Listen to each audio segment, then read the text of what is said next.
रिया एक छोटे से शांत गांव में रहती थी। जिंदगी सरल थी, दिन धूप और हंसी से भरे हुए थे। लेकिन रिया को एडवेंचर का शौक था।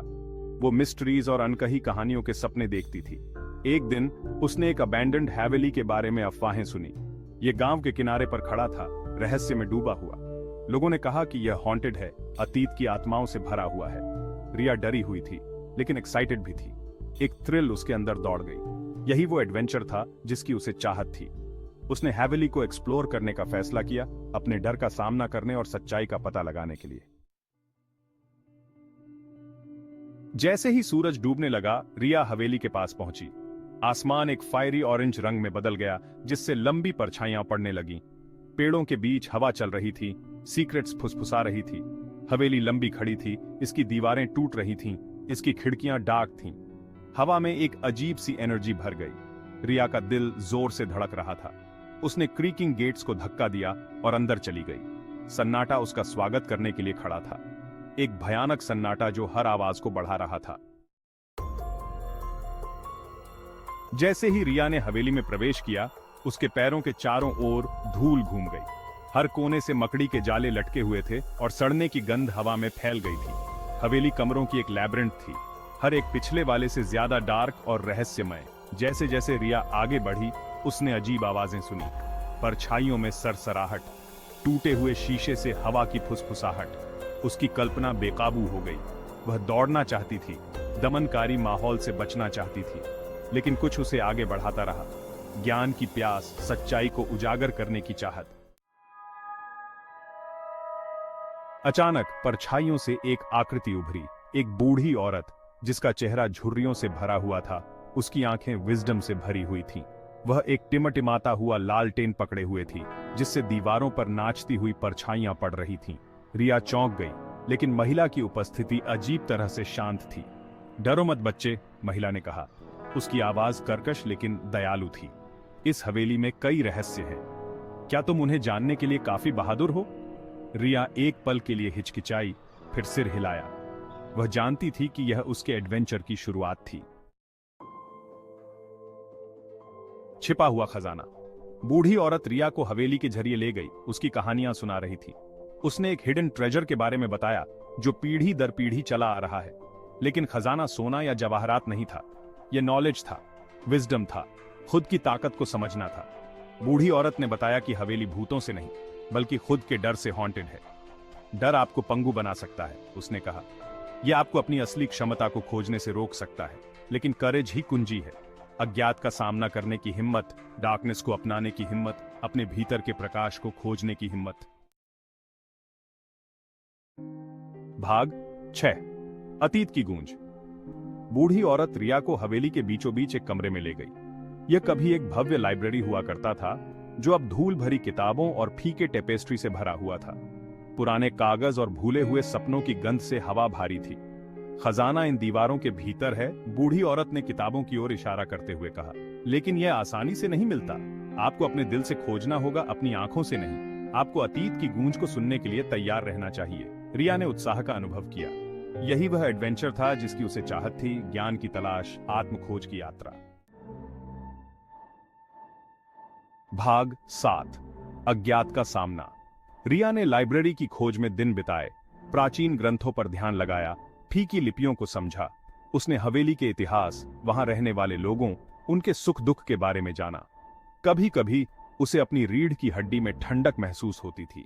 एक एहसास होता था कि अदृश्य आंखें उसे देख रही हैं। लेकिन उसे बूढ़ी औरत की बातें याद आ गईं। डर तो बस एक भ्रम था, एक बाधा जिसे पार करना था। उसने अपनी खोज जारी रखी, हवेली के रहस्यों को उजागर करने के लिए दृढ़ संकल्पित, और ऐसा करने में अपनी ताकत की खोज की। भाग 8। भीतर की शक्ति। एक दिन एक धूल भरी डायरी पढ़ते समय रिया को एक रिडल मिल गया। इसमें एक हिडन चेंबर के बारे में बताया गया था, एक ऐसी जगह जहां हवेली का असली खजाना रखा गया था। रिडल गुप्त था, इसका अर्थ मायावी था। रिया ने इसे सुलझाने में घंटों बिताए। उसका दिमाग दौड़ रहा था। उसने सुराग के लिए, छिपे हुए अर्थों के लिए पहेली को फिर से पढ़ा। अचानक उस पर छा गया। उत्तर स्वयं शब्दों में नहीं, बल्कि उनकी व्यवस्था में था। रिडल एक नक्शा था, हिडन चेंबर के लिए एक गाइड। रिया का दिल प्रत्याशा से धड़क रहा था। वह हवेली के रहस्य को उजागर करने के करीब थी। भाग 9, सच्चाई का खुलासा। रिडल में दिए गए निर्देशों का पालन करते हुए रिया ने एक बुकशेल्फ के पीछे एक हिडन डोरवे की खोज की। रास्ता एक छोटे से धूल भरे कक्ष की ओर जाता था। केंद्र में एक पेडेस्टल पर एक एकल सरल वस्तु रखी थी, एक लकड़ी का डिब्बा, सादा और बिना सजावट वाला। रिया सावधानी से बॉक्स के पास पहुंची। उसका हाथ थोड़ा कांप रहा था। उसने धीरे से ढक्कन उठाया। उसकी सांस उसकी गले में अटक गई। अंदर मखमली के बिस्तर पर एक आईना पड़ा था।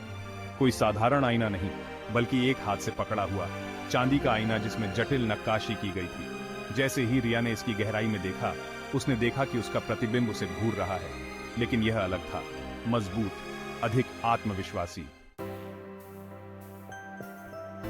भाग 10, एक यात्रा का अंत। रिया को तब खजाने का सही अर्थ समझ में आया। यह कोई भौतिक वस्तु नहीं थी, बल्कि स्वयं का प्रतिबिंब थी।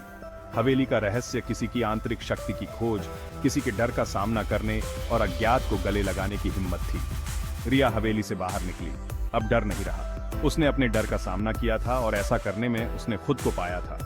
डूबते सूरज ने उसके चेहरे पर एक गर्म चमक डाली, जिससे उसका नया आत्मविश्वास उजागर हुआ। उसने हवेली की ओर देखा।